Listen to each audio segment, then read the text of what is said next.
नमस्कार विद्यार्थी मित्रांनो, प्रवीण अकॅडमीमध्ये तुमचं स्वागत आहे।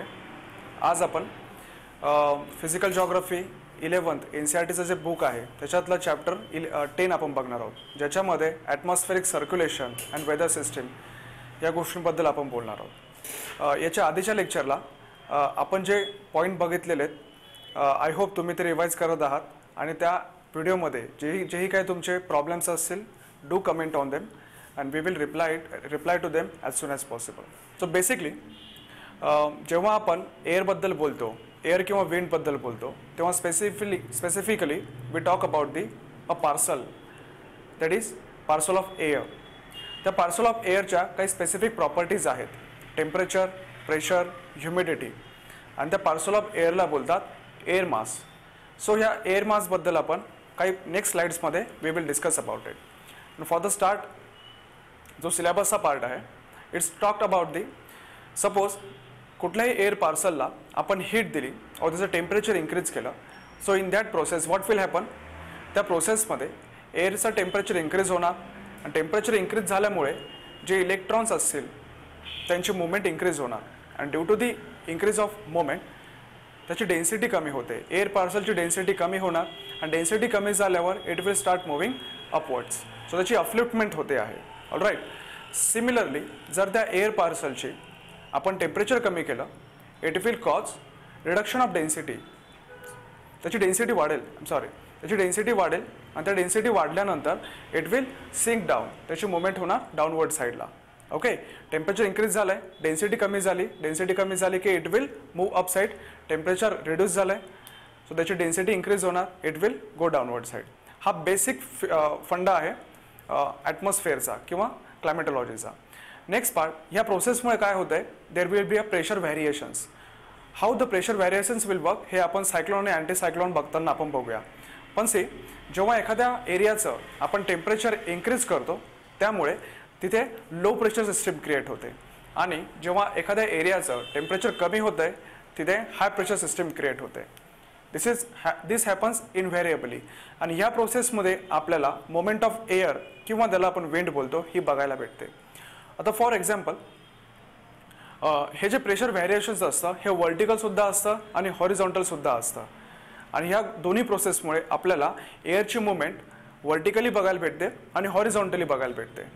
नेक्स्ट इज ही जी विंड आहे याचा मेन फंक्शन काय येतं, it distributes heat and moisture throughout the earth surface, right? For example, Indian ओशनमध्ये जे मॉइश्चर आहे ते मॉइश्चर आपण दिल्लीमध्ये किंवा वेस्ट बेंगॉलमध्ये आपल्याला ट्रान्सफर करायचं आहे, because in that process only there will be precipitation in Delhi और दी वेस्ट बेंगॉल। सो हे प्रेसिपिटेशन होण्यासाठी जे मॉइश्चर लागेल ते मॉइश्चर इंडियन ओशन किंवा बे ऑफ बेंगॉल इथून त्या पर्टिक्युलर ठिकाणी कोणी पोहोचवलं, ते पोहोचवण्याची प्रोसेस कोणी केली, विंडने केली। आणि स्पेसिफिकली जर दिल्लीच्या बाबतीत आपण बोलत असो किंवा राजस्थानच्या बाबतीत किंवा मुंबईच्या बाबतीत आपण बोलत असो तर ही प्रोसेस कोण करत आहे, साऊथ वेस्ट विंड्स करतात। सो आपण ते बघू whenever we will go towards the monsoon area. So as you can see in the slides, atmospheric प्रेशरचा अर्थ काय असतोय, सी आपल्याला माहिती आहे अर्थ सरफेस जो आहे it is been covered by the atmosphere. आपल्याकडे ट्रोपोस्फेअर आहे, ट्रोपोस्फेअरच्या वरती आहे स्ट्रॅटोस्फेअर, स्ट्रॅटोस्फेअरच्या वरती मेसोस्फेअर, त्याच्यानंतर आयनोस्फेअर, त्याच्यानंतर exosphere. So these are the different spheres. So या स्पेअर्समध्ये काय आहे, एअर, त्याच्यामध्ये एअर आहे आणि ही एअर अर्थच्या सरफेसवर एक particular amount of pressure exert करत असते। As I am standing over here, माझ्यावरती जी एअर आहे, माझ्यापासून वरपर्यंत पूर्ण स्पेसपर्यंत जी एअर आहे ती air it exert some amount of pressure. त्या अमाऊंट ऑफ प्रेशरचं मॅग्निट्यूड किती आहे, it is 1013.2 millibar. Bar it is a unit of pressure. बारला जर तुम्ही जर डिफरन्शिएट केलं तर ते काय येतं, pressure divided by area, right? Pressure divided by area, that is newton per metre per centimetre square or the metre square, जे काय असेल ते। हा नंबर तुम्हाला लक्षात ठेवा, हा नंबर शक्यतो विचारू शकतील। Atmospheric pressure at mean sea लेवलला ॲटमॉस्फेरिक प्रेशर किती असतं, इट इज 1013.2 मिलीबार। हा नंबर लक्षात ठेवा, they may ask you. Next point is mercury barometer. Forget about the mercury, barometer फक्त लक्षात ठेवण्यासारखी गोष्ट आहे, कारण हे जे बॅरोमीटर आहे हे बॅरोमीटर आपण यूज करतो प्रेशर मेजर करण्यासाठी। जसं आपण टेम्परेचर यूज करतो, कशासाठी थर्मामीटर यूज करतो आपण टेम्परेचर मेजर करण्यासाठी, ॲनोमोमीटर यूज करतो आपण विंड वेलोसिटी मेजर करण्यासाठी. सिमिलरली बॅरोमीटर जे आपण यूज करतो we use it for the measurement of the pressure. Next, कुठलीही सिस्टीममध्ये ॲटमॉस्फेरिक सिस्टीममध्ये pressure variation it is the main cause for the air motion. आपल्या सर्वांना माहीत आहे प्रेशर ग्रॅडियंट किंवा टेम्परेचर ग्रॅडियंट किंवा व्होल्टेज ग्रॅडियंट जिथे असेल तिथे त्या गोष्टीची पर्टिक्युलर गोष्टीची फ्लो होतं. फॉर एक्झाम्पल बघा, टेम्परेचर कसं फ्लो होतं, or I will say heat कशी फ्लो होते. हीट नेहमी हाय टेम्परेचर किंवा लो टेम्परेचर कशाकडे फ्लो होणार. सिमिलरली प्रेशरसुद्धा it will flow from the high pressure towards the low pressure. व्होल्टेजचंही तसंच आहे. जेव्हा व्होल्टेज पोटेन्शियल वेगवेगळे असतील तेव्हा जे करंट असेल it will flow from the high voltage towards the low voltage thing. So pressure variation जसा थर्ड पॉईंट आहे, pressure variations it is the primary cause for the motion, air motion. ती नेहमी high pressure to the low pressure सिस्टमकडे ती move होणार. तसं आपण previous स्लाइड्समध्ये बघितलं की जर टेम्परेचर कमी केलं, सपोज हिवाळा आहे, हिवाळ्यामध्ये काय असतंय टेम्परेचर कमी होतंय आणि त्या टेम्परेचर कमी झाल्यामुळे काय होतंय मग पर्टिक्युलर एअर पार्सलची डेन्सिटी इन्क्रीज होते आणि ते खालती जाते. तिथे काय होणार आहे, खालती जाते म्हणजे ते पुश करणार आहे आणि due to that pushing process pressure increase होत आहे. हाय प्रेशर सिस्टीम बोलतो आपण त्यांना. आणि नेक्स्टमध्ये जर उन्हाळा असेल सपोज, उन्हाळ्यामध्ये काय होतं आहे एअर पार्सलचं टेम्परेचर इन्क्रीज होतं आहे, अगेन डेन्सिटी त्याची डिक्रीज होते, इट विल मूव्ह अपवर्ड्स होते ना. अपवर्ड्स होण्यामुळे ह्या प्रोसेसमध्ये काय होतं आहे प्रेशर जे असेल ते कमी होणार आहे, राईट. लो प्रेशर सिस्टीम तयार होते. समर एरियामध्ये लो प्रेशर सिस्टीम, हिवाळ्यामध्ये हाय प्रेशर सिस्टीम. हा एक थंब रूल लक्षात ठेवा, it will sail you through the exam. Next point इथे फोर्थ पॉईंट आहे व्हर्टिकल प्रेशर ग्रेडियंट फोर्स आणि हॉरिझॉन्टल प्रेशर ग्रेडियंट फोर्स. हे दोन पॉईंट आपल्याला बघायचे आहेत आता. रिमेंबर, व्हर्टिकल प्रेशर ग्रेडियंट म्हणजे काय, मीन सी लेवलला फॉर एक्झाम्पल जर मी जमिनीवर उभा असेल तिथे प्रेशर आहे सपोज 900 मिलीबार आणि जसं जसं मी वरती जाणार आहे तसं जसं प्रेशर अजून कमी होत जाणार आहे. सपोज तिथे प्रेशर आहे 500 मिलीबार, राईट.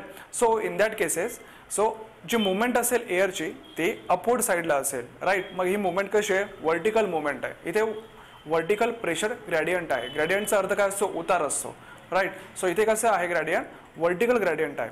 सिमिलरली जर मी हॉरिझॉन्टल ग्रॅडियंटबद्दल बोलत आहे, सो हॉरिझॉन्टल ग्रॅडियंटमध्ये काय असतं, अगेन मुंबई आणि पुणे या दोघांमध्ये हॉरिझॉन्टल ग्रॅडियंट आहे. म्हणजे याचा अर्थ काय होतोय, पुण्याचं टेम्परेचर सपोज 20 डिग्री सेल्सिअस आहे, मुंबईचं टेम्परेचर सपोज 30 डिग्री सेल्सिअस आहे.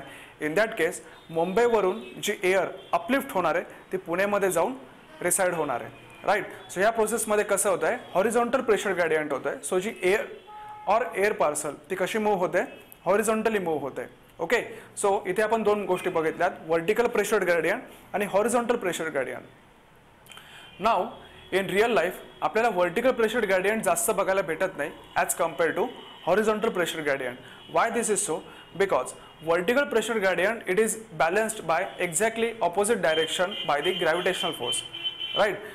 अपवर्ड साईडला आपल्याला जास्त एअर खेचत नाही. का खेचत नाही, कारण की त्या एअरला एक्झॅक्टली ऑपोजिट साईडला दॅट इज ग्रॅव्हिटेशनल फोर्सने बॅलन्स केलेलं असतं. पण हॉरिझॉन्टल फोर्सचं तसं नाही आहे. माझ्या मागून किंवा माझ्या साईडने जर जोरात वारा आला due to the pressure gradient, so मी डिफ्लेक्ट होऊन जातो. मी असेल किंवा झाड असेल ते डिफ्लेक्ट होऊन जातात. ते का होतात, कारण तिकडे बॅलन्स करायला there is no opposing balancing force. Okay. So vertical जो ग्रॅडियंट आहे it will be balance by the gravitational force. Horizontal जो ग्रॅडियंट आहे तो बॅलन्स करायला नाही आहे. म्हणून आपले झाडं असतील, घरं असतील, ते नेहमी कसे होतात, बाजूला पडतात. ते शक्यतो वरती जात नाही. शक्यतो वरती कधी जातात ते, जेव्हा सायक्लोन असेल, टोर्नाडोज असतील, राईट. हा फिनॉमिनन आपण बघणार आहोत, सायक्लोन्स कुठले असतात आणि टोर्नाडोज कुठले असतात नेक्स्ट लेक्चरला. Okay. Going next, atmospheric circulation बघण्यासाठी हा लॉ, फेरेल्स लॉ किंवा त्याला करोलिस फोर्स सुद्धा बोलतात, हा माहिती असणं खूप गरजेचं आहे.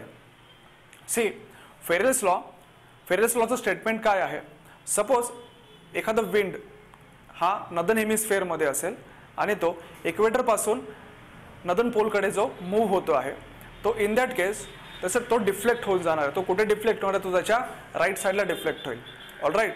रिमेंबर, एखादा विंड जो असेल किंवा कुठलीही मुव्हिंग बॉडी असेल, विंड असतोय, प्लेन असतोय, कुठलीही मुव्हिंग बॉडी जर ती नदन हेमिस्फिअरमध्ये असेल ती तिच्या मुवमेंटला राईट डायरेक्शनला डिफ्लेक्ट होणार आणि जर ती सदर्न हेमिस्फेअरमध्ये असेल तर ती तिच्या मुवमेंटच्या डायरेक्शनमध्ये लेफ्ट साईडला मूव्ह होणार.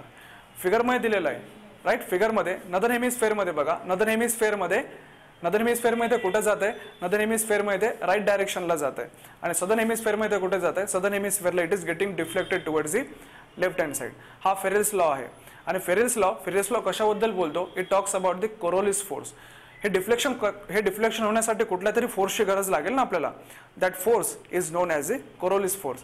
आता हा फोर्स जनरेट कसा होतो, it generates due to the rotation of the earth. आपली अर्थ जर रोटेट होत नसती देर wouldn't have been any force. हा कोरोलिस फोर्स तिथे नसता. ऑलराईट. आपण फेरेल्स लॉ बघितला. फेरेल्स लॉमध्ये कोरोलिस फोर्स येतोय. कोरोलिस फोर्स जनरेट कशामुळे होतोय, it generates due to the rotation of the earth. आपली अर्थ रोटेट होते तिच्या ॲक्सिसवर रोटेशनमुळे. Okay. Alright. Now next is, इथे या फिगरमध्ये दिसत आहे तुम्हाला की हॉरिझॉन्टल डिस्ट्रीब्युशन ऑफ प्रेशर दिलेलं आहे. दो ही फिगर महत्त्वाची आहे पण स्पेसिफिकली ही एक्झाममध्ये डायरेक्टली विचारणार नाही तुम्हाला. ऑलराईट. पण याच्यातल्या काही गोष्टी बघणं गरजेचं आहे आपल्याला. तुम्ही बघू शकतात इक्वेटर आहे. इक्वेटरच्या वरती 30 डिग्रीला एक लॅटिट्यूड आहे, 60 डिग्रीला एक लॅटिट्यूड आहे आणि 90 डिग्रीला आपल्याला पोल्स आहेत. Similarly below the equator. आता मी इथे एक्सप्लेन करण्यासाठी I will only talk about the northern hemisphere, जे आपण लास्ट लेक्चरला बघितलं. नदर्न हेमिस्फेअरमध्येच आपण जास्त का बोलतो, because it is a land hemisphere. आणि आपला जो पूर्ण लँडमास आहे, मोस्ट ऑफ द लँडमास इंडियाचा तो पूर्णच नदर्न हेमिस्फेअरमध्ये आहे. दॅट्स वाय आपलं पूर्ण डिस्कशन मोस्टली नदर्न हेमिस्फेअरशीच कन्सर्न असतं. सो मी इथे एक्सप्लेन करताना I will only discuss about the northern hemisphere. Okay. So equator आहे. इक्वेटरला डोल्ड्रम बोलतात किंवा ITCZ बोलतात. Okay. ITCZ inter tropical convergence zone. Doldrum आहे. आपण हे एक्झॅक्टली बघू काय काय टर्म्स आहेत. इक्वेटरला डोल्ड्रम आहेत, त्याला ITCZ बोलतात. 30 डिग्री नदर्न साईडला, 30 डिग्री नदर्न लॅटिट्यूडला तिथे असतोय हॉर्स लॅटिट्यूड. इथे काय असतोय, इथे सब ट्रॉपिकल हाय प्रेशर बेल्ट असतोय. ओके. रिमेंबर, इक्वेटरला लो प्रेशर आहे. 30ला दॅट इज हॉर्स प्रेशर जो आहे तिथे आहे सब ट्रॉपिकल हाय प्रेशर बेल्ट आहे. अगेन वरती जा 60ला सब पोलर लो प्रेशर येतोय आणि अगेन 90ला पोलर हाय येतात. ऑलराईट. लो हाय असं पूर्ण इथे प्रोसेस चालू आहे. ओके. नाव जो इक्वेटर आहे it will be known as the doldrum. 30 it will be known as the horse latitude. हा सब पोलर आणि त्यानंतर हा आहे पोलर. त्यानंतर इक्वेटर टू सब पोलर ही जी सेल इथे तुम्हाला दिसते आहे 0 to 30 राईट. जिथे आपली अर्थ संपते आहे अर्थच्या साईडला एक सेल दिसते आहे ना, एक रोटेशन दिसतंय. त्या रोटेशनला बोलतात हॅडली सेल. त्याला बोलतात हॅडली सेल. त्याच्या वरची जी आहे इट विल बी फेरेल सेल आणि फेरेलच्या वरती जी आहे त्याला बोलतात पोलर सेल. ऑलराईट. हे नावं लक्षात ठेवा. या नावांवरून प्रोबॅबली तुम्हाला क्वेश्चन्स विचारू शकतात. ओके. सो आत्तापर्यंत आपण काय बघितलंय, डोल्ड्रम, हॉर्स लॅटिट्यूडमधला हाय प्रेशर बेल्ट, सब पोलरमधला लो प्रेशर बेल्ट, अगेन 90ला हाय प्रेशर बेल्ट. आपण हॅडली सेल बघितली, फेरेल सेल बघितली आणि पोलर सेल बघितली. ही सेल कशी जनरेट होते आता आपण ते बघूया. इक्वेटरला टेम्परेचर जास्त असतंय कारण तिथे जे सनराईज पडतात ते 90 डिग्रीला पडतात. सो तिथे टेम्परेचर इन्क्रीज होतंय. इक्वेटरचं टेम्परेचर जसं इन्क्रीज होतंय सो इक्वेटर लँडचं टेम्परेचर इन्क्रीज झालं तर ते temperature will B pass towards the wind by the phenomenon of the convection and radiation. So त्या एअरचं इक्वेटरवरच्या एअरचं टेम्परेचर कमी होणार. इक्वेटरवरच्या एअरचं टेम्परेचर इन्क्रीज होणार, त्याची डेन्सिटी कमी होणार. मग ते it will B uplifted.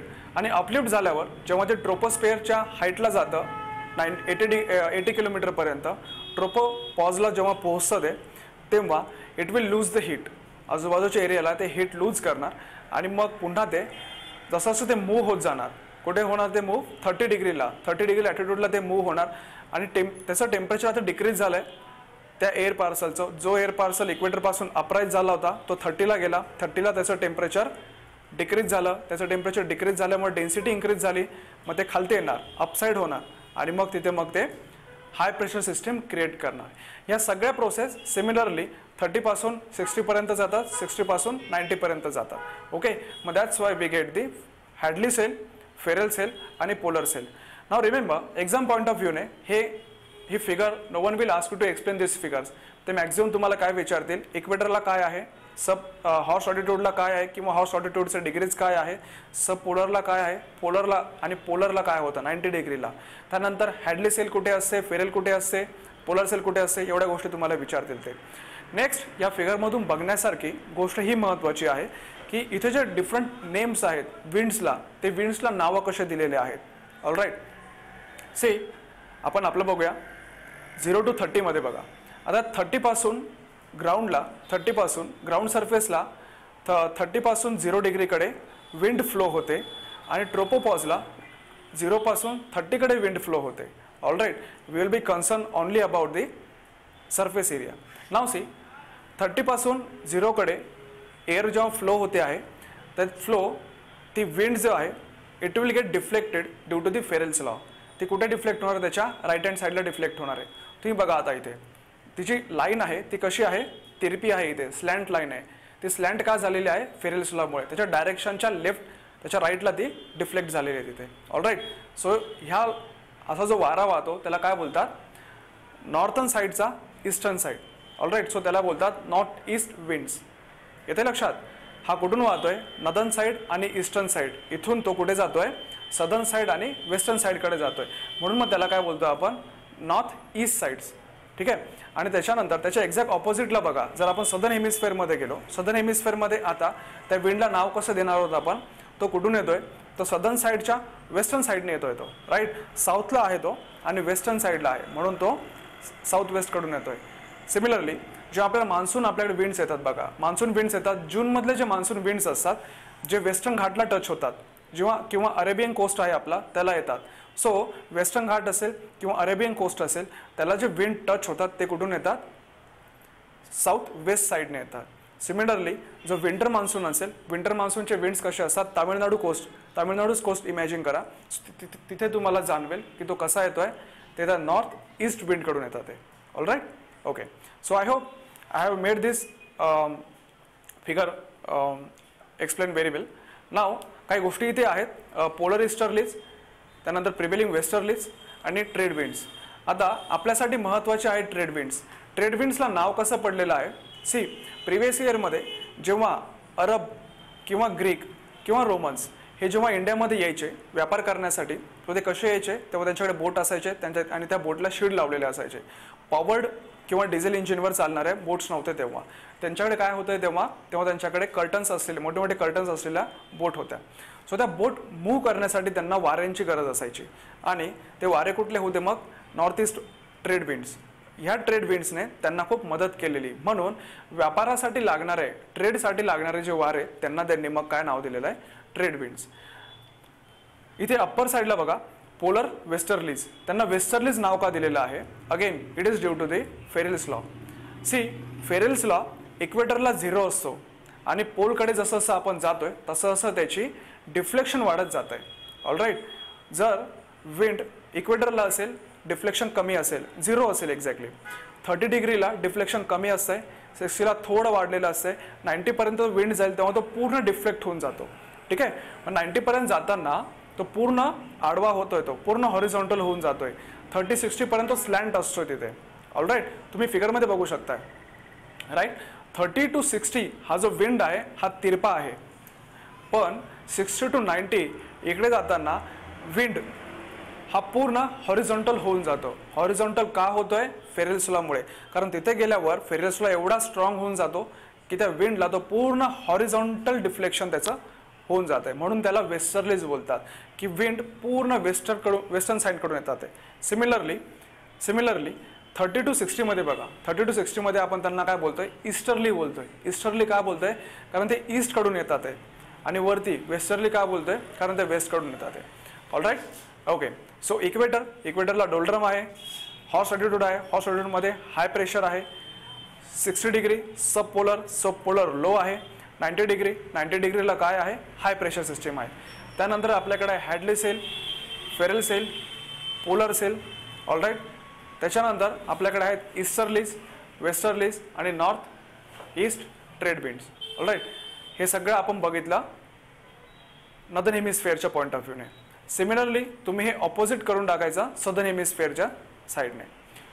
All right, so going forward जर आपण world distribution of sea level pressure हे बघायचं झालं, रिमेंबर लँड असेल किंवा सी असेल यांच्यावर प्रेशर कोण त्याच्यावर कमांड कसली असते प्रेशरची कमांड का असते, कारण विंड प्रेशरमुळे फ्लो होतात. आपण बघितलं आताच प्रिव्हियस स्लाइडमध्ये, राईट. डोल्ड्रमपासून जो होता तो 60 डिग्री सब ट्रॉपिकलमध्ये जातोय तेव्हा. ओके, सो जेव्हा आपण world distribution of sea level pressure बघतो, सी पहिलाच पॉईंट आहे, इक्वेटरला लो असतोय, 30 डिग्री नॉर्थ 30 डिग्री साऊथला सब ट्रॉपिकलमध्ये हाय प्रेशर सिस्टीम असते. अगेन अजून आपण पोलकडे गेलो तर आपल्याला काय बघायला भेटते, 60 डिग्री नॉर्थ 60 डिग्री साऊथला आपल्याला सब पोलर लो बघायला भेटते, आणि अगेन पोलर साईडला आपल्याला हाय प्रेशर सिस्टीम बघायला भेटते, त्याला आपण पोलर हाय बोलतो, राईट. लास्ट स्लाइडमध्ये आपण जे बघितलं तेच इथे एक्सप्लेन केलेलं आहे, so no need to worry about. Next forces affecting velocity and direction of wind. See velocity will be affected by the pressure gradient force, right. जास्तीत जास्त प्रेशर तेवढी जास्तीत जास्त वेलोसिटी, आणि direction will be affected by the pressure, frictional force, Coriolis force and gravitational force. याच्यातले सगळे force स्लाइडमध्ये दाखवलेले सर्व फोर्स आपण डिस्कस केलेत, फक्त फ्रिक्शनल फोर्स डिस्कस करायचा राहिला. फ्रिक्शनल फोर्स कुठला फ्रिक्शन आहे तो, it is that friction which will be provided by the ground surface. All right. कुठलीही गोष्ट मूव्ह होत असेल एखाद्या सरफेसवर, that surface will oppose the moment of that thing by the frictional force. So जसा एखादा air mass or parcel of the air जशी move होणार विंडपासून, तसं काय होतं आहे, त्या विंडला फ्रिक्शन होणार आहे सरफेसमुळे. ऑलराईट. दो ह्या जो फ्रिक्शनल फोर्स आहे हा इफेक्टिव्ह असतो फक्त 1 ते 3 किलोमीटरपर्यंत, त्याच्यावरती it will be almost zero, तो निग्लेक्ट करून टाकतो त्याच्यावरती गेल्यावर आपण. Alright. So frictional force, Coriolis force, gravitational force and pressure gradient force ह्या गोष्टी तुम्हाला विचारतील. They will ask you which are the following things are responsible for the velocity and direction of the wind. ह्या गोष्टी तुम्ही सांगायचं आहे. You will go through the answers. Okay. General circulation of the atmosphere, ती जी figure जी आपण बघितली अर्थची figure, हे त्याच्याबद्दल आपण बोलत आहोत, ठीक आहे. आणि तो जी पूर्ण फिगर होती त्याच्यामध्ये जे विंड्स होते त्या विंड्सला बोलतात प्लॅनेटरी विंड्स. आणि त्या प्लॅनेटरी विंडची डायरेक्शन कशावर डिपेंड करते, हे जे सगळे पॉईंट्स आहेत हे सगळे आपण बघितले त्या फिगरमध्ये. ती फिगर जी आहे, जी आपण ती फिगर बघितली, it is a kind of Bible आहे ती ॲटमॉस्फेरिक सर्क्युलेशनची. सो ती फिगर तुम्ही जेवढी क्लिअर करून घ्याल तुमच्या अंडरस्टँडिंगमध्ये, it will very better for you. All right. कारण बघा तुम्ही त्या फिगरनंतर ज्या आपल्या 2-3 स्लाइड्स आल्यात, two slides are explaining that figure only. ती फिगर तुम्ही जर व्यवस्थित समजून घेतली, it will be better for you. All right. So I insist you to just go through that figure. 3-4 वेळा जा त्या फिगरकडे, ते ड्रॉ करायचा प्रयत्न करा. You will get to the क्लायमेटॉलॉजीचा मोस्ट ऑफ पार्ट तुमचा क्लिअर होऊन जाईल तिथे. Okay. Which of the following factors, हे जे फॅक्टर्स आहेत, this factors influences the circulation of the planetary winds. Which of this factor, latitudinal variation of atmospheric heating. आपण बघितलं इक्वेटरला टेम्परेचर जास्त असतंय, प्रेशर लो असतंय, अगेन 30, 60, 90 तेच आहे. Emergence of the pressure belt, again टेम्परेचरमुळे प्रेशर बेल्ट होत आहे. थर्ड पॉईंटवर मी थोड्या वेळाने येतो. फोर्थ पॉईंट जो आहे distribution of continent and ocean, ते आपल्याला माहिती आहे, राईट. सहारा डेझर्ट घ्या, थार डेझर्ट घ्या, तिथे टेम्परेचर खूप पटकन इन्क्रीज किंवा डिक्रीज होतं. सो प्रेशरसुद्धा व्हॅरिएशनसुद्धा खूप जास्त प्रमाणात बघायला भेटतात. All right. लास्ट लेक्चरला आपण बघितलेलं ते rotation of the earth rotate होते, कोरोलिस फोर्स हा पॉईंट तिथे येतो आहे. All right. आता थर्ड पॉईंटकडे जाऊ. Migration of belt following apparent path of the sun. Now see, आपण मराठीमध्ये त्याला उत्तरायण किंवा दक्षिणायन बोलतो. उत्तरायण म्हणजे काय, सूर्य आपला तो उत्तरेकडे मूव्ह होत असतो, आणि दक्षिणायन म्हणजे काय, तो दक्षिणेकडे तो मूव्ह होत असतो. Sorry. So migration of the sun या टर्मचा अर्थ असा आहे, जेव्हा सन इक्वेटरपासून ट्रॉपिक ऑफ कॅप्रिकॉनकडे जात असतो किंवा इक्वेटरपासून तो कॅन्सरकडे जात असतो, असा मूव्ह होत असतो तो. जेव्हा आपण नेक्स्ट लेक्चरला आपण ते बघू की सन कसा मूव्ह होतो. पण सध्या एवढं लक्षात ठेवा की उन्हाळ्यामध्ये इंडियामध्ये उन्हाळ्यामध्ये बघा कधी कधी सूर्य खूप जास्त वेळ असतो आपल्या डोक्यावर. ऑलराईट. जास्त वेळ डे असतो आणि कमी वेळ नाईट असते. सिमिलरली विंटरमध्ये जास्त वेळ नाईट असते आणि कमी वेळ दिवस असतो. हे का होतंय, it is due to the apparent movement of the sun. So जसं उन्हाळ्यामध्ये जास्त वेळ सूर्य असेल तर जास्त वेळ एनर्जी डिस्ट्रीब्यूट होणार आणि जास्त वेळ लँड हीट होत राहणार आणि त्याच्यामुळे जास्तीत जास्त कमी प्रेशर इन्क्रीज होत राहणार. ऑलराईट. मग खूप प्रमाणामध्ये कन्व्हेक्शन बघायला भेटतं उन्हाळ्यामध्ये आणि हिवाळ्यामध्ये खूप कमी प्रमाणात आपल्याला कन्व्हेक्शन बघायला भेटतं. ऑलराईट. ओके. म्हणून उन्हाळ्यानंतर पावसाळा येतो, राईट, आणि हिवाळ्यानंतर पावसाळा येत नाही. असं का होतंय? कारण की आपण मान्सूनमध्ये बघूच ते, पण उन्हाळ्यामध्ये जेव्हा टेम्परेचर खूप इन्क्रीज होत आहे, प्रेशर खूप डिक्रीज होत आहे, सो खूप प्रमाणामध्ये एअर वरती गेलेली असते, त्याच्यासोबत मॉइश्चर वरती जाते. मॉइश्चर वरती गेल्यानंतर त्याचं कंडेन्सेशन होतं आहे आणि मग जून जुलैपर्यंत आपल्याला पाऊस भेटतो. पुढे आपण मान्सून प्रेसिपिटेशनमध्ये बघूच, तेव्हा काही गोष्टी ज्या असतील त्या क्लिअर होऊन जातील. इथे फक्त ह्या 5 गोष्टी लक्षात ठेवा. This things influences the variation in the planetary winds on the earth surface. Okay. नेक्स्टमध्ये हा जरा महत्त्वाचा पार्ट येतोय, लक्ष द्या. सायक्लॉन्स आणि anticyclones. See again I will be discussing only about the northern hemisphere. याच्या एक्झॅक्टली ऑपोजिट सदर्न हेमिस्फिअरमध्ये होऊन जात आहे. Okay. Okay. Don't worry, we will discuss it, पण तेवढा जास्त फोकस नसेल त्याच्यावर जेवढा नदर्न हेमिस्फिअरवर असेल, कारण मोस्ट ऑफ क्वेश्चन नदर्न हेमिस्फिअरवर असतात आपले. ओके. सायक्लॉनिक सिस्टीम म्हणजे कुठली सिस्टीम? 2 सिस्टीम्स आहेत, सायक्लॉन आहेत आणि अँटीसायक्लॉन आहेत. सायक्लॉनिक सिस्टीम म्हणजे कुठली सिस्टीम? सी, सायक्लॉन आणि किंवा अँटीसायक्लॉन इथे काय असतंय? विंड हा रोटेट होत असतो एका पॉईंटला. ठीक आहे. एक पॉईंट आहे सपोज स्पेसमध्ये, त्याच्या अवतीभोवती विंड रोटेट होतो आहे. मग तो सायक्लॉन असो किंवा अँटीसायक्लॉन असो, दोन्हीकडे तो विंड रोटेट होणार आहे. सायक्लॉनमध्ये सेंटरचं टेम्परेचर जास्त असतं. रिमेंबर, सायक्लॉनमध्ये सेंटरचं टेम्परेचर जास्त असतं, अँटीसायक्लॉनमध्ये ऑपोजिट साईडला दॅट इज कमी असतं. ओके. सो सायक्लॉन आपल्याला कधी बघायला भेटतोय? उन्हाळ्यामध्ये बघायला भेटतो, राईट, जेव्हा टेम्परेचर इन्क्रीज होत आहे किंवा दिवसा बघायला भेटतो. अँटीसायक्लॉन आपल्याला कधी बघायला भेटतो? हिवाळ्यामध्ये किंवा रात्री बघायला भेटतो, दॅट इज जेव्हा टेम्परेचर कमी असेल तेव्हा. ओके. फिगरमध्ये एक्सप्लेन केलेलंच आहे. सायक्लॉनमध्ये बघा, सायक्लॉनमध्ये काय होतं आहे? एखाद्या पर्टिक्युलर एरियाचं टेम्परेचर इन्क्रीज झालं, सो त्या एरियातली जी एअर आहे त्याचं टेम्परेचर इन्क्रीज झालं, सो एअर पार्सलचं प्रेशर डिक्रीज होणार आणि मग त्याचं प्रेशर डिक्रीज झाल्यावर इट विल अपवर्ड मुवमेंट होऊन जाणार. त्याची अपवर्ड मुवमेंट होते आहे. तुम्ही फिगरमध्ये बघत आहात की अपवर्ड मुवमेंटमुळे मग लो प्रेशर क्रिएट होत आहे आणि लो प्रेशरमुळे सगळी एअर वरती जाणार आहे. सिमिलरली या फिगरमध्ये बघा, अँटीसायक्लॉनमध्ये काय होत आहे?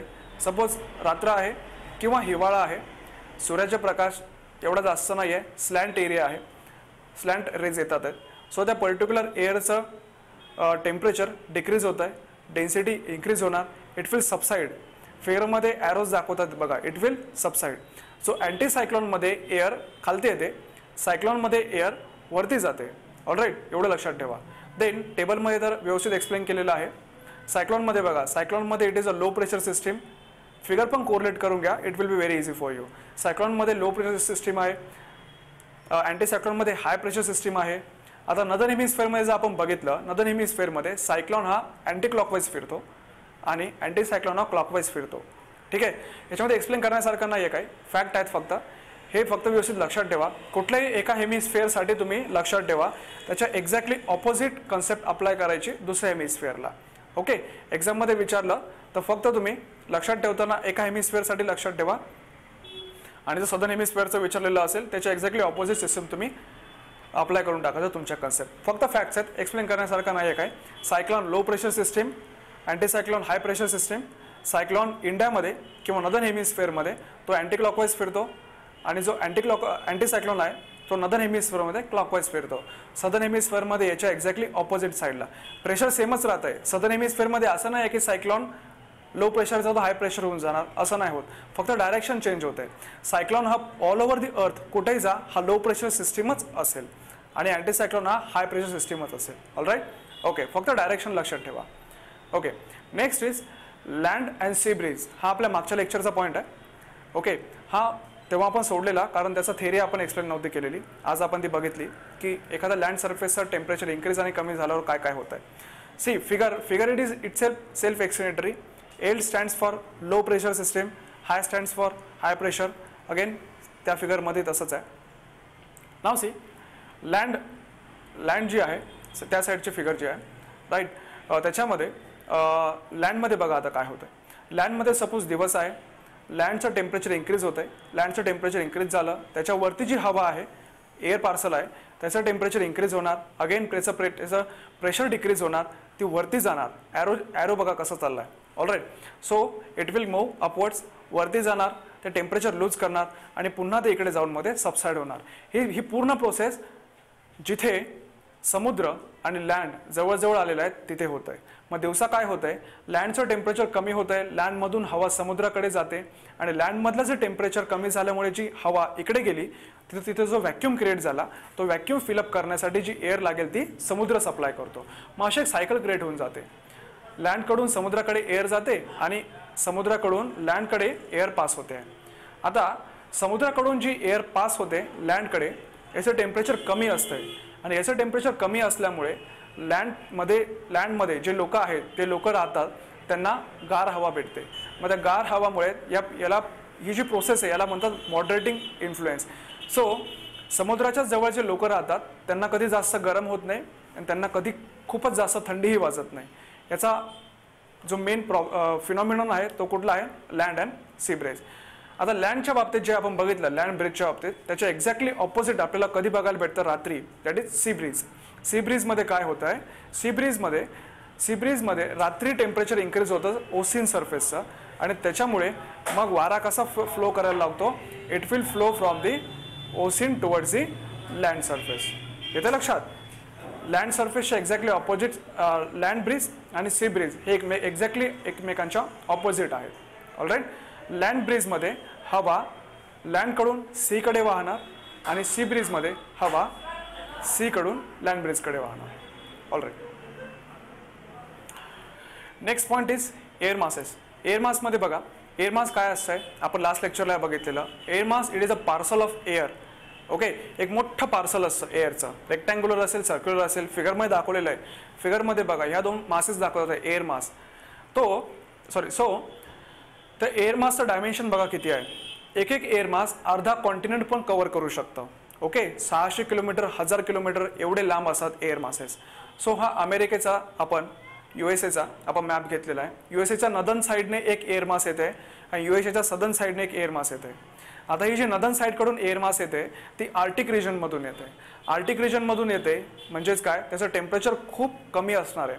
आणि ही जी दुसरी एअर मास आहे ही कुठून येते, ही ट्रॉपिकल एरियामधून येते. ट्रॉपिकल एरियामधून जाते म्हणजे याचं टेम्परेचर खूप कमी असणार आहे.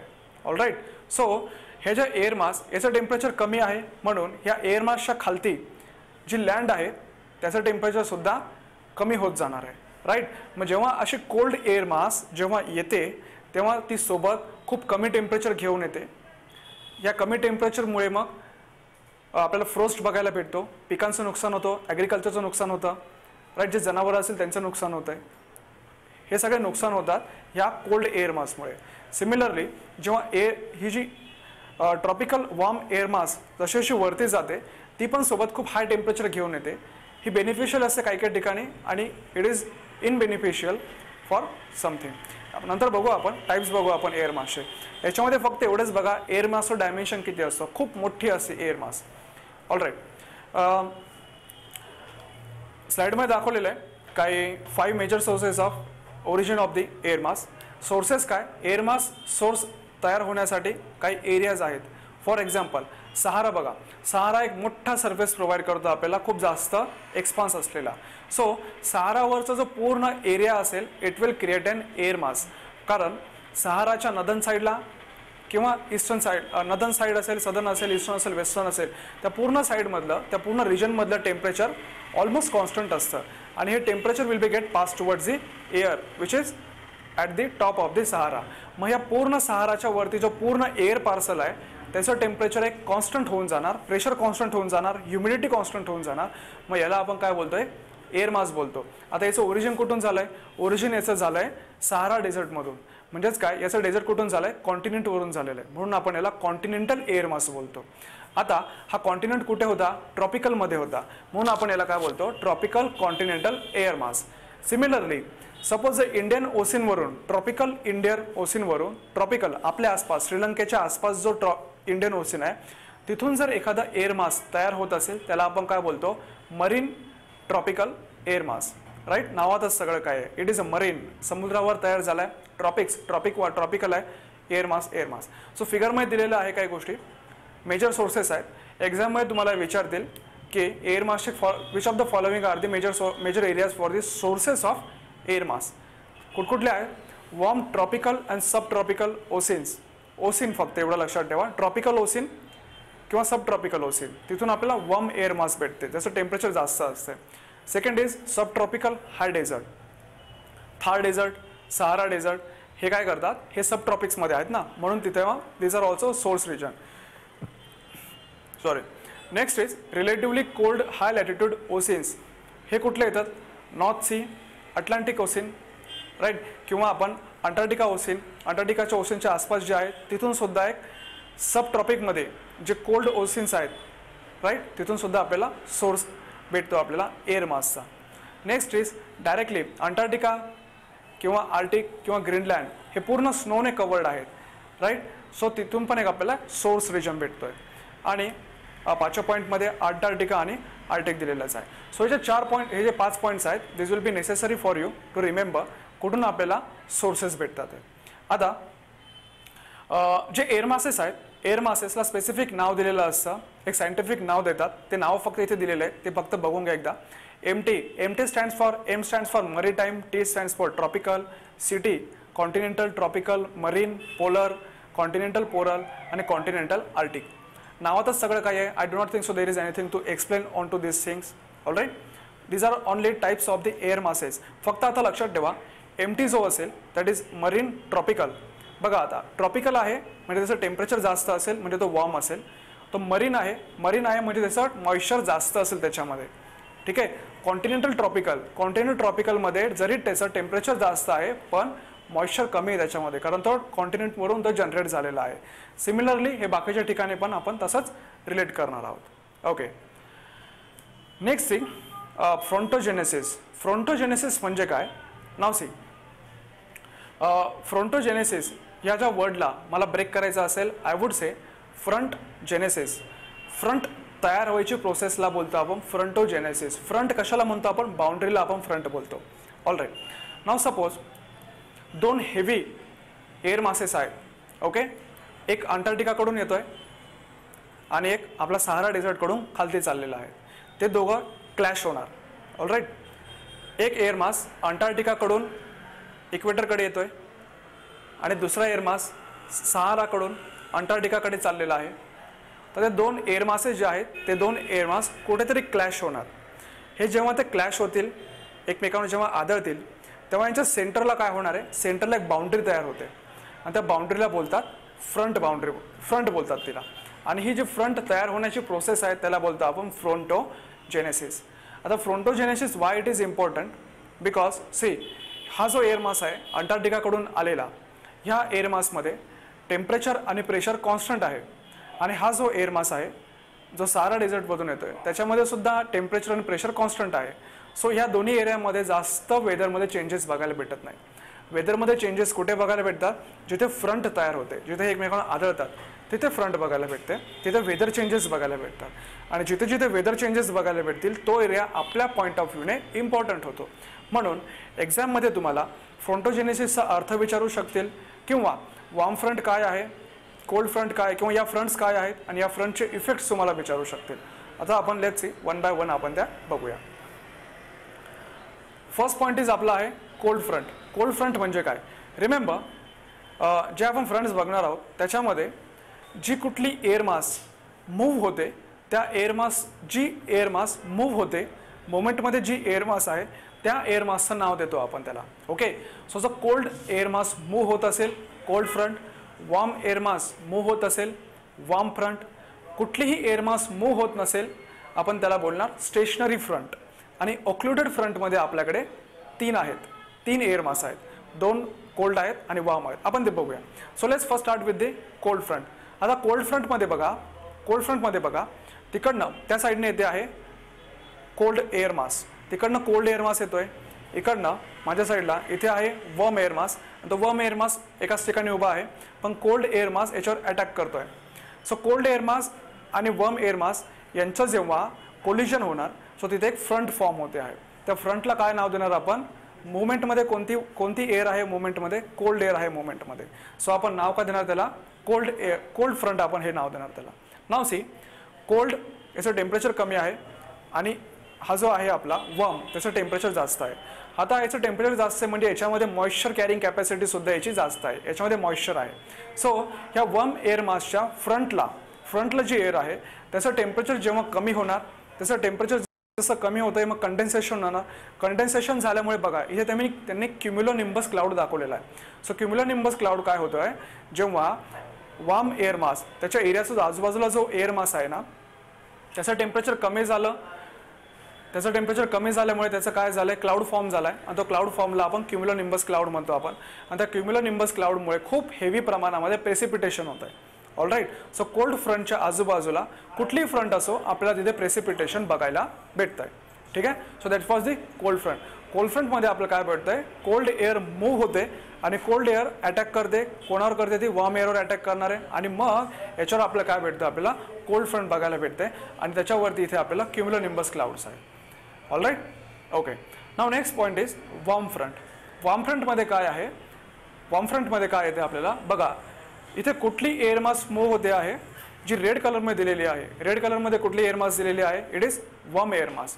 अगेन जी एअर मूव्ह होते तिचं नाव देऊन टाकायचं, डोळे झाकून तिचं नाव देऊन टाकायचं आहे, इट इज वॉर्म फ्रंट. आता वॉर्म फ्रंट जेव्हा येते इथे सुद्धा आपल्याला जशी फ्रंट तयार होते तिथे आपल्याला मॉइश्चर बघायला भेटतंय, तिथे आपल्याला क्लाउड फॉर्मेशन बघायला भेटतंय आणि आपल्याला तिथे प्रेसिपिटेशन बघायला भेटतंय.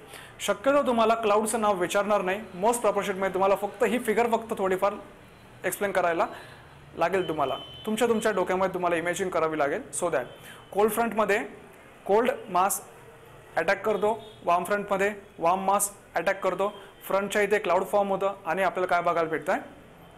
येस, प्रेसिपिटेशन बघायला भेटतं आहे. Okay. Next is occluded front.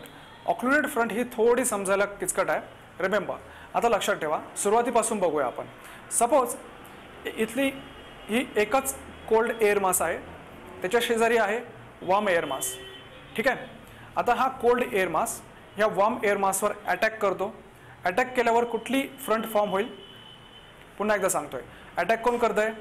मोमेंटमध्ये कोण आहे? Cold air mass. So cold air mass attack करतोय. सो ह्या दोघांमध्ये कुठली फ्रंट फॉर्म होणार आहे? कोल्ड फ्रंट फॉर्म होणार आहे. Okay. So cold front form झाली. आता वॉर्मच्या त्या साईडने वॉर्म एअर मास जी आहे त्याच्या त्या साईडने अजून एक एअर मास येतो, तो कोल्ड एअर मास येतो. आता कोल्ड एअर मासची डेन्सिटी जास्त आहे, तो खालीच राहतो. वॉर्म एअर मासची डेन्सिटी कमी आहे. सो कोल्ड एअर मास जसा येतो तसा वॉर्म अपलिफ्ट होऊन जातो, तो त्याच्या वरती येऊन जातो. अगेन त्या साईडने कोणी अटॅक केला? वॉर्म एअरने अटॅक केला. सो तिकडे पण काय फॉर्म होते? कोल्ड फॉर्म होणार आहे? नाही. ऑक्लुडेडमध्ये हाच प्रॉब्लेम आहे. ऑक्लुडेडमध्ये तिथे त्या साईडला वॉर्म फॉर्म होते, कारण वॉर्म काय करते? वॉर्म खाली यायचा प्रयत्न करते. जरी डेन्सिटी नसेल त्याच्यामध्ये, थोडीफार डेन्सिटी आहे ना त्याच्यामध्ये. सो कोल्ड आणि वॉर्म. सो कोल्डमध्ये बघा, सॉरी ऑक्लुडेड फ्रंटमध्ये बघा, ऑक्लुडेड फ्रंटमध्ये आपल्याला एक कोल्ड फ्रंट भेटते आहे. राईट. एक कोल्ड फ्रंट आहे आपल्याकडे आणि एक आहे वॉर्म फ्रंट. ठीक आहे. All right. सो ऑक्लुडेडमध्ये आपल्याला 3 मासेस आहेत आपल्याकडे, 2 कोल्ड मासेस आहेत, एक वॉर्म आहे. वॉर्म वरती ढकलल्या जाते आणि 2 फ्रंट आहेत आपल्याकडे, एक आहे कोल्ड फ्रंट, दुसरे आहे वॉर्म फ्रंट. हा फॅक्च्युअल डेटा आहे. हा डेटा लक्षात राहणं थोडं अवघड आहे, कन्सेप्च्युअलला थोडी सोपी आहे. फॅक्च्युअल डेटा आहे. हे तुम्ही पुन्हा रिवाईज करत राहा, व्हिडिओ तुम्ही पुन्हा बघत राहा, सो दॅट तुम्हाला हे जास्तीत जास्त वेळ तुमच्या डोक्यात राहील. फॅक्ट्स आहेत, फॅक्ट जास्त डोक्यात राहणार नाही. You need to revise them. All right. Okay. Now going forward. ही लास्ट आहे आपली स्टेशनरी फ्रंट. स्टेशनरी फ्रंट एकदम सोपी आहे. तुम्ही बघा फिगरमध्ये बघा, कोल्ड एअर आहे, वॉर्म एअर आहे, कोणीही मूव्ह होत नाही आहे तिथे. All right. दोघंही एकमेकांना ऑपोज करतात आहे आणि त्या ऑपोजिशनमध्ये दोघांमध्ये मुवमेंट नाही आहे, काहीच नाही आहे. फक्त एक फ्रंट फॉर्म होते, थोडाफार प्रेसिपिटेशन होतोय, जास्त प्रेसिपिटेशन होत नाही स्टेशनरी फ्रंटमध्ये. All right. Okay. So I hope आज आपण जे बघितलेलं आहे ते जास्त most of the things clear झालेले आहेत. Okay. At the end I would say लेक्चरमध्ये तुम्हाला जे काही प्रॉब्लेम्स असतील ते तुम्ही कमेंटमध्ये सांगा. आम्ही लवकरात लवकर ते प्रॉब्लेम्स रिझॉल्व करण्याचा प्रयत्न करू. त्यानंतर व्हिडिओ लेक्चर्समध्ये तुम्हाला अजून काही चेंजेस हवे असतील, तुमचे काही सजेशन्स असतील, we definitely welcome them. Please let us know whatever your concerns about the videos are. All right, thank you very much.